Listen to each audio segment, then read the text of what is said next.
गठबंधन में जो आज हम वर्तमान समाजवादी पार्टी के विधायक हैं, उसके अलावा भी 200-250 सीटों पे हम सिंबल पे लड़े थे, तो वो भी तो हारे।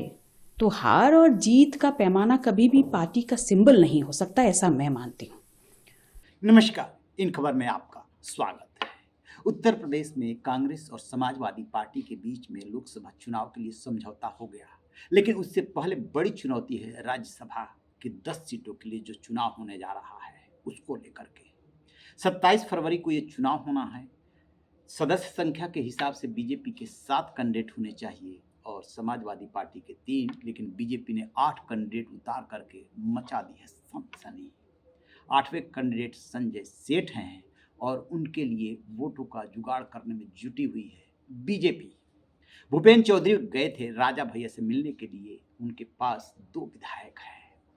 और इधर समाजवादी पार्टी में हलचल बढ़ गई है कि स्वामी प्रसाद मौर्य के बाद पल्लवी पटेल जो अपना दल कमेरावादी की नेत्री हैं, समाजवादी पार्टी के साइकिल चुनाव चिन्ह पे चुनाव जीती हैं, लेकिन पीडीए के साथ होने का दम भर रही हैं।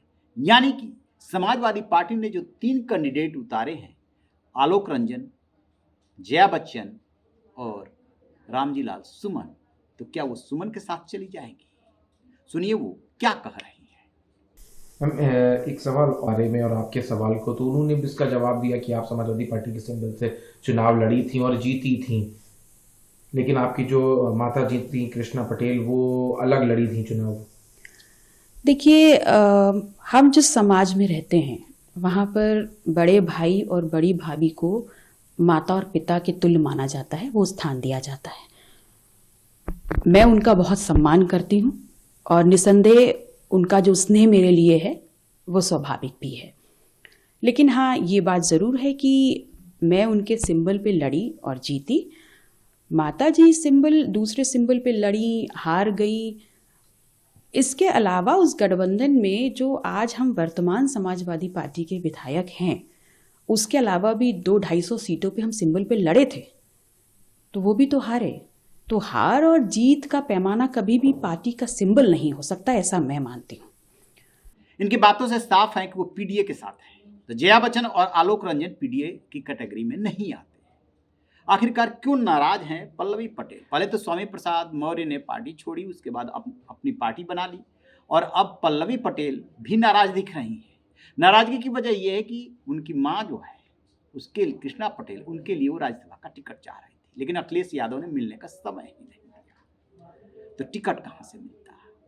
उधर डिम्पल यादव जो मैनपुरी से सांसद है, मुलायम सिंह यादव की बहू हैं और अखिलेश यादव की पत्नी, उन्होंने ये कह दिया कि पल्लवी पटेल तो समाजवादी पार्टी के चुनाव चिन्ह पर चुनाव जीती, उनकी माँ अलग चुनाव पे लड़ी थी तो वो तो हार गई। बस यही बात पल्लवी पटेल को और पिंच कर गई कि एक तो राज्यसभा के लिए माँ को टिकट नहीं दिया और ऊपर से अब जो है ऐसा तंज, लिहाजा वो कह रही कि वो पीडीए के साथ है।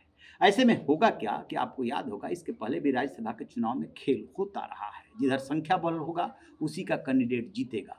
खबर ये भी आ रही है कि पल्लवी पटेल के अलावा भी कई ऐसे विधायक हैं जो बोल तो नहीं रहे हैं, लेकिन पीडीए के नाम पर वो दूसरे कैंडिडेट को वोट कर सकते हैं, क्रॉस वोटिंग भी हो सकती है। यदि ऐसा हुआ तो फिर समाजवादी पार्टी की फजहत हो जाएगी और 3 में से 1 कैंडिडेट हार जाएगा, जबकि बीजेपी का 8वां कैंडिडेट जीत जाएगा। फिर तो बड़ा बवाल होगा। समाजवादी पार्टी बेशक कांग्रेस पे दबाव बना ले गई, लेकिन अपने ही सदस्यों को वो अब साध नहीं पा रही है और बिना डिस्कशन के जो 3 कैंडिडेट उतारे हैं उसमें से 2 कैंडिडेट उस पर भारी पड़ रहे हैं क्योंकि वो अगड़ा है। आपकी क्या राय है? कमेंट बॉक्स में जाकर कमेंट जरूर कीजिएगा। रहिए बेखबर, देखते रहिए इन खबर।